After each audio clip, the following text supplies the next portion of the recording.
ఈరోజు ముందు నేను పరిచయం చేసుకుంటాను. నా పేరు రాజేశ్వరి. మాది కర్నూలు జిల్లా డోన్ ప్రాంతం, మార్మూల కరువు ప్రాంతం. నేను 1989లో పోలీస్ డిపార్ట్మెంట్లో ఎంటర్ అయ్యి 2021లో అడిషనల్ స్పీకర్ అయ్యాను. అక్మాన్ రాజశేఖర్ గారు నన్ను ఈ సదస్సులో ఆహ్వానిస్తూ వచ్చాను. ఇక్కడ పెద్ద పెద్ద రాజకీయ నాయకులు ఇంతమంది ఉంటారని నేను ఊహించలేదు. Okay right. ఈరోజు సబ్జెక్ట్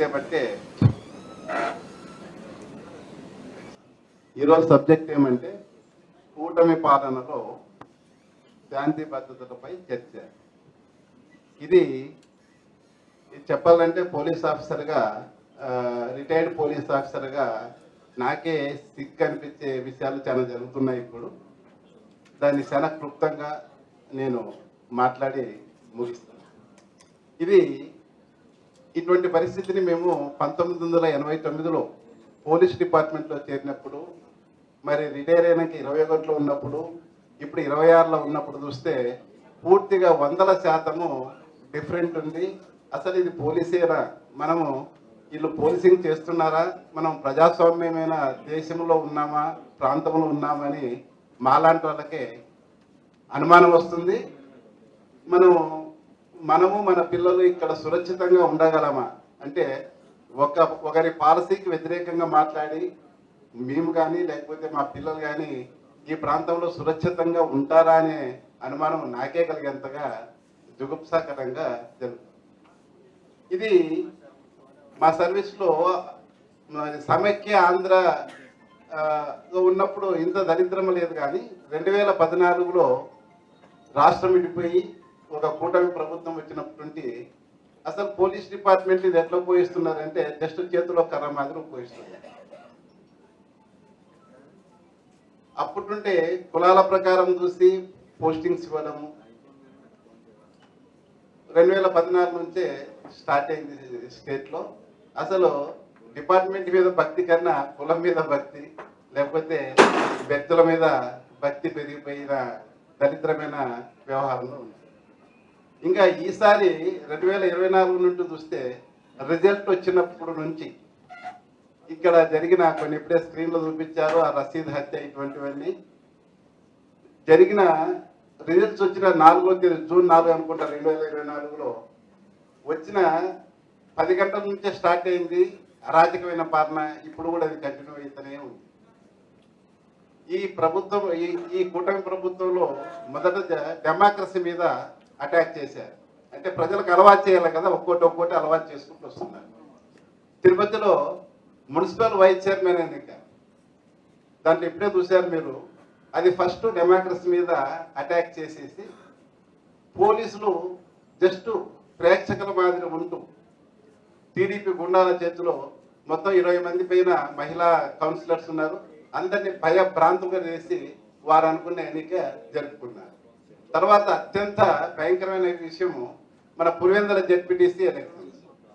టోటల్గా ఉన్న టోటల్ కాన్స్టిట్యూన్సీ జెడ్పీటీసీ స్థానంలో ఉన్న మొత్తం ఓటర్స్ అంతా మార్చేశారు. జమ్మలమడుగు ప్రాంతం నుంచి తీసుకొచ్చేసి వీళ్ళందరూ ఇండ్లకు పరిమితం చేయించేసి పోలీసు బలంతో వాళ్ళు వచ్చి ఓటు చేసుకొని పోయారు.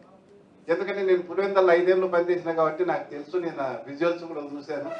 ఎవరు జమ్మలమడుగులు, ఎవరు పులివెందులలో అంతా నాకు తెలుసు. అంత ఘోరంగా డెమోక్రసీ మీద ఫస్ట్ అటాక్ చేశారు. తర్వాత పార్టీ లీడర్స్ మీద, అబ్బాయి చౌదరి మీద ఇంటికి ఆయన ఏదో తోటలో ఉంటే కొన్ని 100 మంది 1000 మందితో పోయి అటాక్ చేశారు. తర్వాత ప్రసన్న కుమార్ రెడ్డి నెల్లూరులో, ఆ రోజు నేను అక్కడే ఉండడం జరిగింది. ఆ ఇల్లు కూడా మా పక్క సంతలోనే ఉంటుంది, నేను నివసించిన ఇల్లు. నిజంగా మనిషి అనేవాడు ఆ రోజు దొరికింటే ఆయన్ని కైమా వేసిపోతా ఉంది ప్రసన్న కుమార్ రెడ్డి గారు. ఏదో చిన్న మాట అంటే వాళ్ళు అంటారు, వీళ్ళు అంటారు. అది మాటలతో నువ్వు ఏదన్నా సమాధానం చెప్పాలా కానీ ఒక వ్యక్తి ప్రాణంపై దాడి, జస్ట్ వాళ్ళ మదర్ ఉంది ఆ ఊర్లో, అదృష్టం కొద్ది ఆయన వేరే ఇంటికి వెళ్ళిపోయాడు కాబట్టి ఆయన కొడుకు బతికిపోయారు. ఆ మూక యొక్క ఉద్రేకం, పిచ్చితనం చూస్తే ఆయన దొరికింటే ఆ రోజు అప్పటికప్పుడే అతన్ని హతమైపోయాడు. తర్వాత మన అంబటి రాంబాబు గారి మీద చూసింది ప్రపంచమంతా చూశారు. ఆ రోజు కూడా ఆయన వారి చేతులు దొరికితే ఇంటి దగ్గర ఆయన కూడా హతమయ్యేవాడు. తర్వాత జోగి రమేష్ గారి ఈ మరో మాజీ మంత్రి జోగి రమేష్ గారి ఇంటి మీద పెట్రోల్ బాంబులు అయితేనేవి ఇంకని ఒకటి పరాకాష్ట అయిపోయింది. అసలు ఇవన్నీ మామూలే, ఇవన్నీ ఇక్కడ ఇట్లే జరుగుతుంటాయి. మీరంతా ప్రజలంతా అర్థం చేసుకోవాలి. ఇది కొత్త రాజ్యాంగము, కొత్త సిఆర్పిసి, కొత్త ఐపీసీ అన్నట్ల, కొత్త శాంతి భద్రతల పాలసీ అన్నట్ల ప్రజలకు అలవాటు చేస్తున్నారేమనిపిస్తుంది.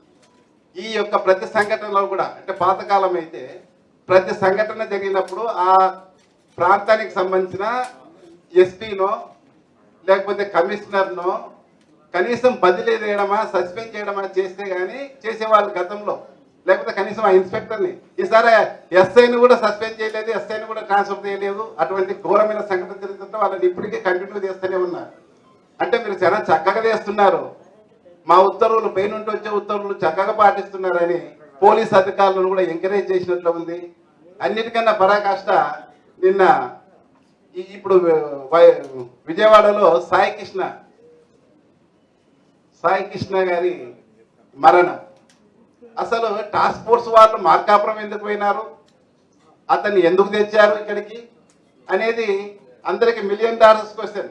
అసలు ఆ ఇన్స్పెక్టర్కి ఆ పోలీస్ స్టేషన్ వాళ్ళు అతన్ని వారెంట్ ఎగ్జిక్యూట్ చేయాలని పోలే, వేరే కారణం, ఇతరత్ర కారణం వీళ్ళ పైన ఉన్న అధికారులు, సిటీ కమిషనర్ స్థాయి అధికారుల ఆదేశాల మేరకే టాస్క్ ఫోర్స్ ఆఫీసర్స్ పోతారు. లేకపోతే వారెంట్లు సమన్లు సర్వదైనిక టాస్క్ ఫోర్స్ లేదు, అది అందరికీ తెలుసు, పెద్దలందరికీ. తెచ్చారు, తర్వాత అది హింసించారు, చంపారు, కనీసం బూడిద కూడా దొరకలేదు. ఆ తల్లి మీకు కనీసం బూడిద ఇవ్వండి, నేను మన సంస్కారం చేసుకుంటానంటే అది కూడా ఇచ్చే పరిస్థితి లేదంటే ఇంతకన్నా దారుణమైన పరిస్థితి మేము మా సర్వీస్లో 34 ఏళ్ళలో ఎప్పుడు చూడలేదు, దేశంలో కూడా ఎప్పుడు చూడలేదు. ఇది అసలు ఇంటర్నేషనల్ లెవెల్లో హ్యూమన్ రైట్స్లో డిస్కస్ కావాల్సిన విషయం. కాబట్టి ఇంత ఘోరమైన పరిస్థితి ఉంది. దీంట్లో సామాన్య ప్రజలకు మాత్రం రచన లేకుండా ఉన్నట్ల పరిస్థితి ఏర్పడుతుంది. దీనికంతా కారణం కూడా ఐపీఎస్ ఆఫీసర్స్ వాళ్ళ టోపీని, వాళ్ళ పవర్స్ అంతా రాజకీయ నాయకుల దగ్గర, వాళ్ళ బూట్ల దగ్గర పెట్టేసినందుకే ఈ పరిస్థితి వచ్చింది. వాళ్ళందరూ కూడా నేను చెప్తున్నా, నేను కూడా మాజీ పోలీస్ ఆఫీసర్ అయినా, సర్వీసులో ఉన్న పోలీస్ ఆఫీసర్స్ చెప్తున్నా, మనకు జీతభత్యాలు ఇచ్చేది ప్రజల పన్నుల నుండి మనకు జీతభత్యాలు ఇస్తారు.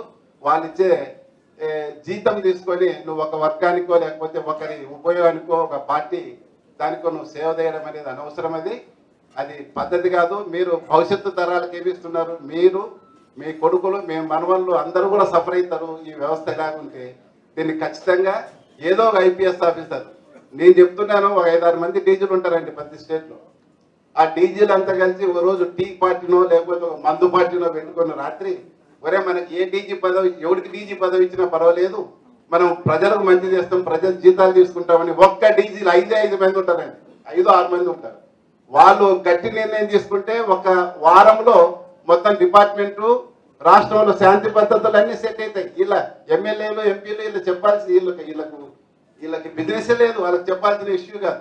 వాళ్ళ పని వాళ్ళు చేసుకుంటే, డీజీ స్థాయిలో ఒక 5 మంది నిర్ణయం తీసుకుంటే మొత్తం శాంతి భద్రతలన్నీ ఒక వారంలో, మొత్తం డిపార్ట్మెంట్ అంతా కూడా ఒక వారంలో సెట్ అవుతుంది. నాకు అనుభవం ఉంది.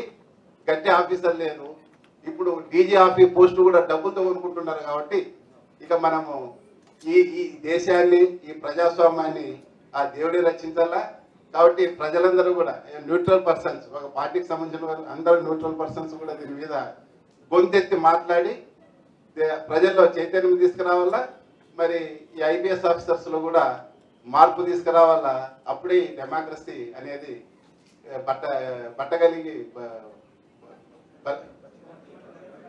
బట్టగప్పి బయటపడుతుందని తెలుపుకుంటూ ఈ అవకాశం ఇచ్చిన కాట్మాన్ రాజశేఖర్ గారికి ధన్యవాదాలు తెలుపుకుంటూ సెలవు తీసుకుంటా. Thank you.